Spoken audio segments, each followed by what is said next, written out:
కాంగ్రెస్ ప్రభుత్వం బీసీలకు ఇచ్చిన మాటను నిలబెట్టుకుంది. తమ పార్టీ అధికారంలోకి వస్తే స్థానిక ఎన్నికల్లో బీసీలకు రిజర్వేషన్ కల్పిస్తామంటూ కామారెడ్డి సభలో బీసీ డిక్లరేషన్ ఇచ్చింది. అదే వేదికపై సీఎం రేవంత్ రెడ్డి ఆనాడు ప్రకటించారు. పరిషత్ సర్పంచ్ ఎన్నికల్లో బీసీలకు 42% రిజర్వేషన్ కల్పిస్తూ ఆర్డినెన్స్ తీసుకొచ్చేందుకు చర్యలు చేపట్టింది. అయితే ఆనాడు కామారెడ్డి సభలో సీఎం రేవంత్ రెడ్డి ఇచ్చిన హామీని నిలబెట్టుకున్నారు.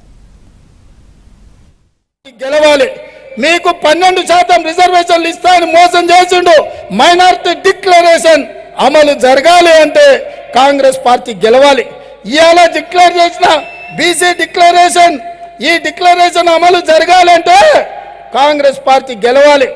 6 గ్యారెంటీలు మహాలక్ష్మి ద్వారా ఆడబిడ్డలకు ప్రతి నెల 2500 మీ ఖాతాలో పడాలి అంటే కాంగ్రెస్ పార్టీ గెలవాలి. 500 రూపాయలకే ఆడబిడ్డలకు సిలిండర్ రావాలి అంటే కాంగ్రెస్ పార్టీ గెలవాలి. మీకు 12% రిజర్వేషన్లు ఇస్తాయని మోసం చేసిండు. మైనారిటీ డిక్లరేషన్ అమలు జరగాలి అంటే కాంగ్రెస్ పార్టీ గెలవాలి. ఇవాళ డిక్లేర్ చేసిన బీసీ డిక్లరేషన్, ఈ డిక్లరేషన్ అమలు జరగాలంటే కాంగ్రెస్ పార్టీ గెలవాలి. 6 గ్యారెంటీలు మహాలక్ష్మి ద్వారా ఆడబిడ్డలకు ప్రతి నెల 2500 మీ ఖాతాలో పడాలి అంటే కాంగ్రెస్ పార్టీ గెలవాలి. 500 రూపాయలకే ఆడబిడ్డలకు సిలిండర్ రావాలి అంటే కాంగ్రెస్ పార్టీ గెలవాలి. తెలంగాణలో తొలుత పరిషత్ ఎన్నికలే నిర్వహించాలని ప్రభుత్వం నిర్ణయించింది. స్థానిక ఎన్నికల్లో ముందుగా గుర్తుపై గెలిచేందుకే కాంగ్రెస్ ప్రభుత్వం మొగ్గు చూపింది.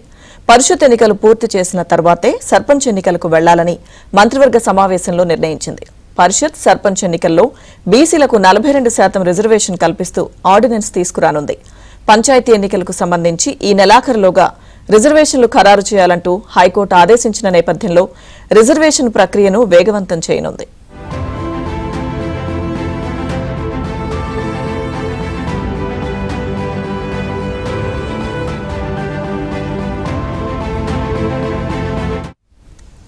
పంచాయతీరాజ్ చట్ట సవరణ ఆర్డినెన్స్ ను గవర్నర్ విడుదల చేసిన వెంటనే పరిషత్ సర్పంచ్ ఎన్నికలకు సంబంధించిన రిజర్వేషన్లను పంచాయతీరాజ్ శాఖ ఖరారు చేయనుంది.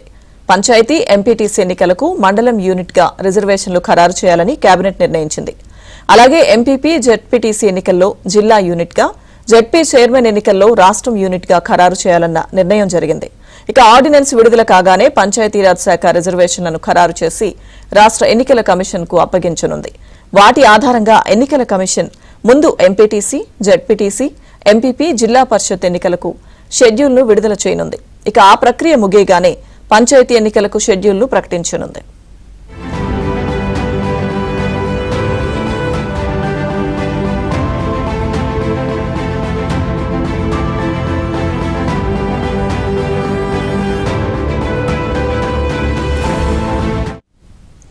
రిజర్వేషన్ల ఖరారుపై పంచాయతీరాజ్ శాఖ, ఎన్నికల నిర్వహణకు రాష్ట్ర ఎన్నికల సంఘం ఇప్పటికే అన్ని ఏర్పాట్లు పూర్తి చేసింది.